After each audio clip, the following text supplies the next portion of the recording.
Hello, नमस्कार। हमारे channel में आपका स्वागत है। हम आपको बहुत ही महत्वपूर्ण जानकारी देने वाले हैं अतिथि शिक्षकों के नियमितीकरण को लेकर। अतिथि शिक्षक नियमितीकरण की मांग को लेकर आगे क्या रणनीति बना रहा है और अपने नियमितीकरण की मांग शासन के सामने अतिथि शिक्षक आगे क्या करने वाले हैं, वो कब तक शासन के सामने अतिथि शिक्षकों की बात पहुँचेगी और कब इनकी नियमितीकरण होगा, भविष्य सुरक्षित होगा, या जो भी अनुभव है या जो विभागीय परीक्षा है उसके संबंध में सभी के बारे में पूरी विस्तार से जानकारी देने वालों, लाइव वार्ता भी सुनाने वालों रविकांत गुप्ता जी ने स्पष्ट किया है अतिथि शिक्षकों को शासन क्या कर रही है और अतिथि शिक्षक आगे क्या करने वाले इसके संबंध में। तो आप वीडियो में बने रहे, वीडियो पूरा देखें। वीडियो अच्छा लगे तो लाइक जरूर करें और चैनल को सब्सक्राइब बिल्कुल अपडेट पाने के लिए।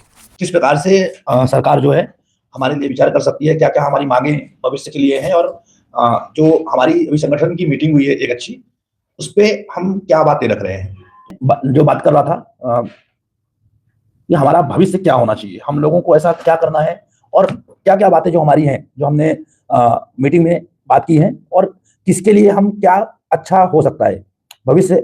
1 साल वाले के लिए क्या कर सकते हैं, 10 साल वाले के लिए क्या कर सकते हैं, जो अनट्रेंड है उनके लिए क्या कर सकते हैं, जो व्यापम पास नहीं है। तो उसमें हमने सभी लोगों को शामिल किया है और प्रयास हमारा यही है कि सभी लोगों को सरकार जिसकी जितनी मेहनत, जिसने जितना काम किया है उसके हिसाब से उसे लाभ दे। क्योंकि वर्तमान में आप सबको एक को भी ध्यान देना पड़ेगा, आप लोगों को भी घर से बाहर निकलना पड़ेगा। सबसे बड़ी बात यह है कि सरकार लगातार स्कूलों को बंद कर रही है।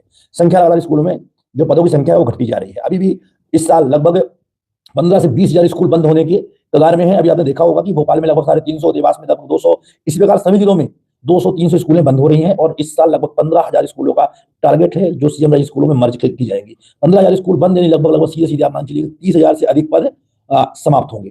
साथ में ट्रांसफर, प्रमोशन, कई प्रकार की चीजें आगे आने वाली हैं।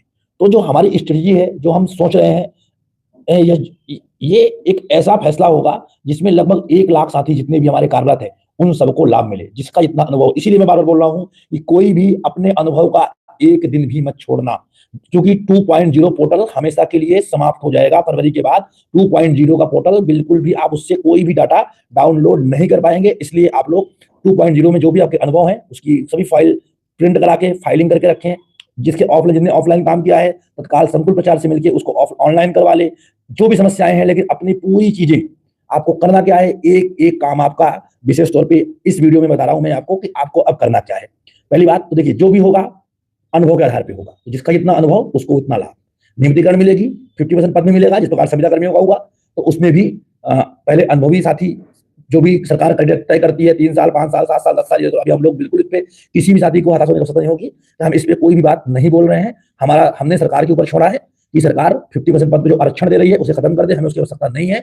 आप एक क्राइटेरिया बना करके हमारे साथियों को जितने पद मध्य प्रदेश में खाली हैं उसकी 50% पदों पर आप समाहित कर दीजिए। जो पद बचते हैं इसके बाद जो भर्तियां होती है उसमें आप हमें बोनस अंक, जो माननीय शिवराज सिंह चौहान जी ने कहा था, बोनस अंक दे दीजिए। आरक्षण लागू है तो हमारे जो साथी होंगे, जो बचेंगे, उसमें आ जाएंगे। इस प्रकार से धीरे धीरे सब लोगों का भला हो जाएगा। अब अतिथि शिक्षक में भर्ती में क्या, जो अनुभवी साथी हमारे बाहर हुए हैं, अब यह होगा कि भाई हम तो बाहर बैठे हैं, हमारा क्या होगा। तो जो बाहर बैठे हैं, तो इसमें किसी के लिए हमने ये नहीं रखा है बिल्कुल भी कि जो कार्यरत है या बाहर है। हमने ये रखा हुआ है, जो हमारी मीटिंग में, ये सरकार तक बात नहीं पहुंची, अभी जो हमारी मीटिंग हुई है, तय हुई है। अभी फिजिकल मीटिंग होगी, अभी सिर्फ हमने ऑनलाइन मीटिंग की थी, इसमें तीनों प्रदेश अध्यक्ष के साथ में प्रत्येक संगठन के 3 व्यक्ति जो महत्वपूर्ण थे उन सबको रखा गया था। और मेरी जो शुरू से राय रही है वो उन व्यक्तियों के लिए खासतौर पर रही है जिन्होंने अपनी जिंदगी के अमूल्य समय दिए हैं, चाहे वो ट्रेंड हो, चाहे अनट्रेंड हो, चाहे परीक्षा पास हो, चाहे ना हो। सरकार के पास हर चीज की दवा है। सरकार अगर चाह लेगी तो हर काम उसे वो आसानी पूर्वक कर सकती है। ये कोई दिमाग ना लगाए कि आरटीई नियम लागू है, कोई नियम लागू है। हाँ, आरटीई नियम लागू है, वो आने वाले समय पर सरकार की जिस प्रकार से शिक्षाकर्मी, गुरुजी या अन्य लोगों को ऑपरेशन क्वालिटी में बहुत सारे कार्य करवाए थे, तो सरकार हमारे लिए भी नियम बना सकती है। कोई बड़ी बात सरकार के लिए नहीं है। तो हमने किसी को भी इस कैटेगरी में बिल्कुल नहीं छोड़ा है, चाहे वो ट्रेंड हो, अनट्रेंड हो, 1 साल वाला हो, 10 साल वाला हो।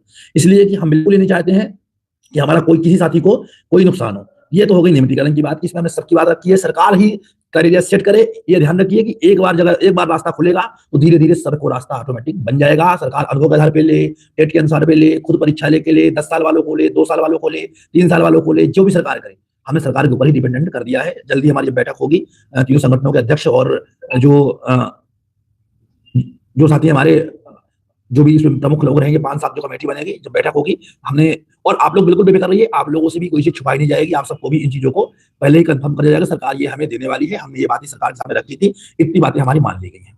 अब दूसरी जो अतिथि शिक्षक भर्ती है उसमें हम क्या मांग रहे हैं, उसमें हमारी प्रमुख मांग क्या है। उसमें हमारी प्रमुख मांग है, सबसे पहले हमारे अनुभवी साथी को जहां भी पद खाली हो वहां पे आप नियुक्ति दो। अनुभव के अंक 100 अंक जुड़ेंगे, इसमें अब कोई दो राय की बात नहीं है कि तीनों संगठन एक हुए हैं। अब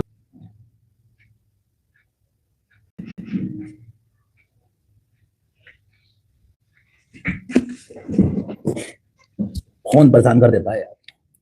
तो मैं बात कर रहा था कि हमने किसी भी वर्ग को नहीं छोड़ा है। हमारी जो फिजिकल मीटिंग है वो, जो ऑनलाइन मीटिंग है वो हो चुकी है, जल्दी फिजिकल मीटिंग होगी और उसमें सभी लोगों के लिए हमने सारी बातें रखी हुई हैं। अब हम बात कर रहे हैं कि आपकी जो समस्या है, पहली समस्या है जो अनुभवी साथी हैं वो बाहर होते जा रहे हैं या बाहर बैठे हुए, उनको अंदर कैसे लाएं। इस साल पद बहुत सारे खाली होने हैं, अभी ट्रांसफर, इसके बाद क्या कहते हैं आपके बहुत सारे रिटायरमेंट बहुत सारे हैं, 27 तक भयंकर पद खाली होने हैं। इसमें आपको वो क्या फायदा मिलेगा? अनुभव के अंक मिलने पर जहां पद खाली होगा पहले आपका नंबर लगेगा। दूसरा, आपको सीएल, स्वास्थ्य बीमा, मतलब जो एक मूलभूत आप अन्य कर्मचारियों को देते हो मूलभूत सुविधाएं, वो सब सुविधाएं हमें मिलनी चाहिए। साथ में आपको 50 जो 12 माह का मानदेय है, भले सरकार 12 माह का दे, हमें 11.5 माह का मानदेय दे दे। मानदेय डबल करने की भी बात हम इसमें फिर से कर रहे हैं कि वर्ग 3 को कम से कम आप 25,000 की अपने मांग रख रहे हैं, मतलब जो अभी चल रहा है। तो एक महंगाई भत्ते के अनुसार लगभग आप वर्तमान में अगर वर्ग 1 का टीचर है उसे आप कम से कम नहीं दो तो 40 से 45,000 का पेमेंट बननी चाहिए। वर्ग 2 का टीचर है उसे 25 से 30 से 35,000 का, और वर्ग 1 का टीचर, वर्ग 3 का है उसे 25 से 30,000 की बात हम लोग लगातार कर रहे हैं। हम उस पर भी आएंगे, शिक्षा मंत्री की बात पे भी आएंगे, सितंबर की पेमेंट पे भी आएंगे, अभी भी कर रही है, दोनों की बात हम कर रहे हैं। अभी जो बात चल रही है उसका ध्यान सुन लीजिए। तो ये चीजें हमारी प्रमुखता से हमने इस जो सम्मेलन है उस पर हम मांग रख रहे हैं।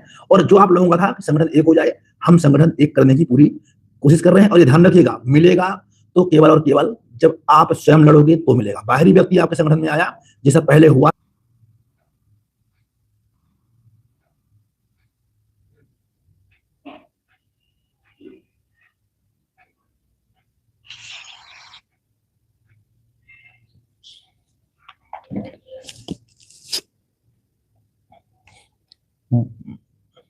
तो अब किसी को भी बिल्कुल चिंता करने की आवश्यकता नहीं है। कुल मिला के मैं आप लोगों से एक और आग्रह कर रहा हूं, कोई भी ग्रुप में फालतू की बातें ना करें, कोई भी ग्रुप में किसी के खिलाफ में ना लिखें, ग्रुप में सरकार के खिलाफ में उल्टी पुल्टी बातें ना करें। बहुत सारे लोग ऐसे हैं जो बिल्कुल जश्न का काम करते हैं और माहौल को बिगाड़ते रहते हैं। उम्मीद है जल्दी सबके लिए कुछ ना कुछ अच्छा होगा। और देखिए अभी सरकार इनकी है, मध्य प्रदेश में सरकार बीजेपी की है, 2 साल तक अभी हमें बीजेपी से ही लेना है। और जब सरकार बदलने की बारी आएगी तब उस टाइम पे हम देखेंगे। अभी हमारा जो फोकस होना चाहिए, क्योंकि सरकार इनकी है, देंगे यही। अन्य अगर हम आज इनका विरोध करना शुरू कर देते हैं, बहुत लोग बोलेंगे आप सरकार का विरोध नहीं कर रहे, विरोध करके क्या कर लोगे? देंगे तो यही, लेना तो हमको इन्हीं से है। इसलिए हमारा अभी उद्देश्य यही है कि अगर सरकार हमारे पक्ष बात करने को तैयार है, तो जब तक सरकार बात करने को तैयार है तो हम लोग इन्हीं से मांग करें। अब बात आ रही है शिक्षा मंत्री की। देखिए शिक्षा मंत्री के हाथ में कुछ भी नहीं, बिल्कुल 100% रियलिटी है। हम यहाँ पे शिक्षा मंत्री की बात ही नहीं कर रहे हैं, हम बात कर रहे हैं मुख्यमंत्री की। क्योंकि अगर मुख्यमंत्री चाह लेंगे तो कभी भी किसी भी, ना तो मंत्री में हिम्मत है कि उसे मना कर दे, ना किसी और में हिम्मत है कि मना कर दे। तो इसलिए शिक्षा मंत्री क्या, आप लोगों ने पिछली बार सुना होगा, शिक्षा मंत्री ने बयान दिया था विधानसभा में, कुछ नहीं होने वाला, हमने 25% का आरक्षण दे दिया और विधानसभा के जस्ट तीसरे दिन आपको 50% का आरक्षण मिल गया था। तो इसके लिए आप लोग भी कर रही है इन चीजों को बताइए कि मंत्री क्या बोल रहा है। उन्हें आपको पता होना चाहिए, बीजेपी में एक सिस्टम होता है, उनको साफ मना किया गया है ये मंत्रियों को कि आप किसी भी मुद्दे पर जो चीजें सरकार कर रही है उसके आगे बिल्कुल नहीं बोलेंगे।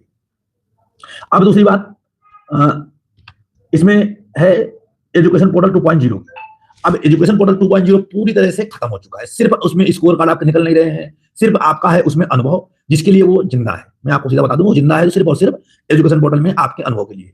तो जल्द से जल्द आप लोग अपने अपने स्कोर कार्ड, अनुभव प्रमाण पत्र, अपने संकुल, डेट की टेंशन मत लीजिए। डेट मैं आगे और बढ़वा दूंगा, 10 तारीख डेट बढ़ी है, 10 के आगे भी डेट जाएगी। डेट के लिए बिल्कुल टेंशन मत लीजिए, आज ही मैंने इस बारे में बात किया है। अब जिनको उसमें समस्याएं हो रही हैं, अपना आवेदन बना के मुझे भेज दो। ई-केवाईसी नहीं हो रही है, जितने लोगों के मेरे पास आवेदन आए थे 1 और 2 तारीख पे लगभग सब लोगों की ई-केवाईसी हमने करवा दी थी। बाकी लोग जो नहीं कर पाए, जिन्हें मालूम है कि मैंने तुरंत वीडियो भी डाला था कि ई-केवाईसी चालू हो गई है, आप लोग ई-केवाईसी कर लीजिए। अब आप लोग किस कारण से नहीं कर पाए मैं तो नहीं कह सकता, लेकिन ई-केवाईसी के लिए भी चालू की गई थी। तो जिनको भी ई-केवाईसी की समस्या है तत्काल अपना आवेदन बना के मुझे व्हाट्सएप कर दें, प्रयास करूंगा उसमें अपना आधार कार्ड नंबर जो भी है आप उसमें सब लिख दीजिए। प्रयास करेंगे कि आपका 1 आध दिन में ई-केवाईसी डायरेक्ट डीपीआईसी ही हो जाए। उसमें आपको लिखना क्या है, आपका उसमें क्या लगता है, आपका आधार कार्ड नंबर, आपका मोबाइल नंबर चालू वाला मोबाइल नंबर, आपका स्कोर कार्ड का पासवर्ड उसमें अपना, और साथ में आपकी समग्र आईडी, अपने पापा मम्मी का नाम, जो जो आप केवाईसी में भरते हो अनिवार्यता है, तो मम्मी का नाम, पापा का नाम, डेट ऑफ बर्थ, ये सब आपको लिखना है और पीडीएफ फाइल में ही भेजना है। ये ध्यान रखें, स्कैन करके पीडीएफ फाइल में साफ सुथरा, और स्कोर कार्ड आपके पास है तो एक ही पीडीएफ में स्कोर कार्ड को भी ऐड कर दीजिए। हम प्रयास करेंगे कि आपका एकेडमिक केवाईसी की जो समस्या है वो सॉल्व करवा दे। ये ध्यान रखना, जिसने भी ऑफलाइन काम किया है, चाहे वो 2008 से लेकर 2022-23 तक, अगर आपने अब अनुभव नहीं बनवाया तो इसके बाद आपको दोबारा कभी भी लाइफ में मौका नहीं मिलेगा, क्योंकि जब 2.0 एक बार खत्म हुआ पोर्टल तो आप दोबारा उसमें कुछ भी नहीं कर पाओगे। इसलिए जितनी भी चीजें हैं, भले आपको 2 दिन 3 दिन स्कूल से छुट्टी लेने की पड़े, लेकिन आप एक एक दिन का अनुभव आप लोग बनवा लीजिए। मैं इसके लिए एक अलग से वीडियो बना के डाल दूंगा, अनुभव के लिए आप रेडी कर रही है। जो बात करें डीएड वाले भैया, डीएड वाले आप लोगों को बिल्कुल टेंशन मत लीजिए। जब तक मैं हूं, किसी भी अनुभवी साथी को मैं नियम से अगर बाहर होते हुआ कोई टीचर आ गया तो उसको मैं रोक नहीं लगा सकता, लेकिन अगर आपको स्कूल में आप काम कर रहे हो और जगह खाली है तो आपको, ये मेरी गारंटी है कि कोई हटा नहीं सकता। क्योंकि मैं पिछले 3 से 4 साल से हटाने की प्रक्रिया आप लोगों को बन रही थी, लेकिन मैंने एक बार भी इस चीज को लागू नहीं होने दी। और आगे भी आपसे वादा है कि अगर आप स्कूल में काम कर रहे हैं तो आप लोग स्कूल में काम करते रहे, लेकिन आपसे भी अनुरोध है कि आप लोग जल्द से जल्द डीएड तो कर ही लो, तो टीचर बनना है तो उसके लिए इंपॉर्टेंट है। सितंबर की बिल के लिए भी हमने लगातार प्रयास में है। उम्मीद है कि आप लोगों को फरवरी महीने में सितंबर माह का मानदेय भुगतान हो जाएगा। बिल्कुल हम आप बस चिंता में आप हैं, लेकिन मैंने जानकारी मांगी थी, मुझे जानकारी नहीं मिली आज तक। सितंबर में कितने लोगों को मानदेय नहीं मिला है, मैंने कितनी बार जानकारी के लिए बोला था। चलो इसके लिए मैं एक वीडियो बना के दूसरा डाल दूंगा। सितंबर में मानदेय के लिए बेफिक्र रहिए। मुख्यमंत्री से बातचीत की बात है तो मुख्यमंत्री से बातचीत करने की बात ही चल रही है। मुख्यमंत्री जी से बात होगी जब, क्योंकि जो बीएमएस है वो बीजेपी का ही आनुषंगिक संगठन है और हमारा पूरा प्रयास है कि उनके माध्यम से हम लोग माननीय मुख्यमंत्री से मिलकर तीनों प्रदेश अध्यक्षों को के साथ में बैठ के और उनको अपनी बात पीड़ा को समझाएं, अपने मांग पत्र को सौंप के, और जो भी बातें सरकार अभी हमें दे दे उसे हम एक्सेप्ट करें और आगे फिर से लड़ाई शुरू करें। क्योंकि लड़ाई जिंदगी भर है, ये तो अभी मत सोचो आज अगर नियुक्ति करके लड़ोगे, कल नियुक्ति दिनांक से फिर हम मांगेंगे, वरिष्ठता मांगेंगे, फिर मानदेय मांगेंगे, बहुत सारी जिंदगी लड़ाई जिंदगी भर होनी है। जो मिलता जाए उसे लेते जाओ और आगे लड़ते जाएंगे। सिंगरौली का भैया बता दिया मैंने, आजकल में आपका सही हो जाएगा, सिंगरौली की टेंशन मत लीजिए। सिंगरौली का 30 दिन का आप लोगों का था, तो हमने उमा शंकर जी का फोन आया था मेरे पास और उन्होंने अपना स्क्रीनशॉट भी दिया था मुझे, तो मैंने जल्द से ही आप लोगों को जल्दी आप लोगों को वो काम हो जाएगा, बेफिक्र रहिए। कल तक में आपकी सैलरी में 31 दिन हो जाएगी। हाँ, बहुत से प्राइवेट अपडेट कर सकते हैं, आप लोगों को कोई दिक्कत नहीं है। जल्दी स्कोर कार्ड में सुधार की प्रक्रिया भी शुरू होगी। स्कोर कार्ड जैसे ही जो लोग स्कूल से बाहर हैं उनके लिए, और जो स्कूल में काम कर रहे हैं उनके लिए आप लोगों को अगस्त अप्रैल के बाद ही मौका मिलेगा। आप लोग अप्रैल तक अनवरत रूप से काम करते रहेंगे। अप्रैल तक कोई भी स्कूल से बाहर नहीं होगा, अगर कोई नियुक्ति होगी अप्रैल तक आप लोग करते रहिए। और जिन लोगों को स्कोर कार्ड में अपने जो भी डिप्रेशन कराना है वो अप्रैल माह के बाद ही होने हैं, तो बिल्कुल बेफिक्र रहिए। मैं आप लोगों से एक और बात बता रहा हूँ, जिन लोगों को वोकेशनल कोर्स करने थे, अब आप लोग तैयारी बना लीजिए वोकेशनल कोर्स का। वोकेशनल कोर्स जो भी है, पीटीआई, म्यूजिक और बहुत सारे विषय में, प्री प्राइमरी बहुत सारे खुले हुए हैं, आप लोग कर लो, क्योंकि अभी मौका उन्हीं का है। अगले वर्ष फिर से लगभग 10,000 पद सृजित हो रहे हैं प्रत्येक स्कूलों में प्री प्राइमरी के, तो कहीं ना कहीं आप स्कूलों में लगे रहोगे। स्कूल एक साइड से बाहर हो गए तो कहीं ना कहीं दूसरी साइड आप स्कूलों में वापस आके लग जाओगे। ट्राइबल वालों के लिए मैं एक अलग से बनाऊंगा वीडियो, 2-3 वीडियो मुझे बनाना है। तो ट्राइबल वाले बहुत ही क्या है कि ट्राइबल में परेशानी नहीं आती ना। हाँ, दिक्कत तो यही है कि ट्राइबल में कोई परेशानी नहीं है, सब लोग सोए रहते हैं, सोए रहो, हमें क्या करना है। एक आध लोग जब बहुत परेशान होते हैं, क्योंकि ट्राइबल में लगभग वर्तमान में 46,000 कार्यरत है, 46,000 में से एक व्यक्ति भी संपर्क में नहीं होगा ना कभी जिंदगी में। वो आंदोलन में आते हैं, उन्हें कोई मतलब है। मैं खुद बता रहा हूँ कि मेरे जिले में ही कुछ भी ब्लॉक है, पहले कुछ लोग एक्टिव थे, अब बिल्कुल शांत हो गए, क्योंकि बस पैसे मिल रहे हैं, कोई दिक्कत नहीं, ऑफलाइन नियुक्ति होती है, जुगाड़ से काम चल जाता है, इसलिए परेशान नहीं होते। टेंशन मत लो, जब आप परेशान होंगे तो वो भी दौड़ेंगे, इसलिए ट्राइबल का कुछ नहीं होगा। और ट्राइबल वाले भी परेशान होते रहोगे, क्योंकि अगर आपका काम नहीं हुआ तो आने वाले समय पर आप लोग परेशान ही होते रहोगे। अभी जो भी है, अलग अलग चीजें, बहुत सारी चीजें, बातें बहुत सारी चीजें हैं, मैं टाइम दे नहीं पा रहा हूँ, खुद भी बहुत लंबी वीडियो हो जाती है। तो अगले वीडियो में फिर से कुछ ना कुछ अच्छी बातें कल बताएंगे, कल का इंतजार करिए, कल भी कुछ ना कुछ अच्छी खबर मिलेगी और इसको कंटिन्यू करेंगे। जो भी समस्याएं हैं, अभी मीटिंग हमारे लोगों की चल रही है, क्या बनता है आप लोगों को पल पल की खबर यही मिलेगी। अन्य यूट्यूबरों से सावधान रहिए। जिस प्रकार से भाई साहब ने कई वीडियो को तोड़ मरोड़ के एक वीडियो बनाया था, कैबिनेट में मंत्री ने पास कर दिया, डबल पेमेंट हो गया, तो इन चीजों से सावधान रहा करिए। और जब हम उसका खंडन करते हैं लोग हमको ही ट्रोल करते हैं। चलिए, धन्यवाद। एजुकेशन पोर्टल 2.0 के लिए, एक सितंबर के पेमेंट के लिए, और एक जिन लोगों का अनुभव गलत हुआ है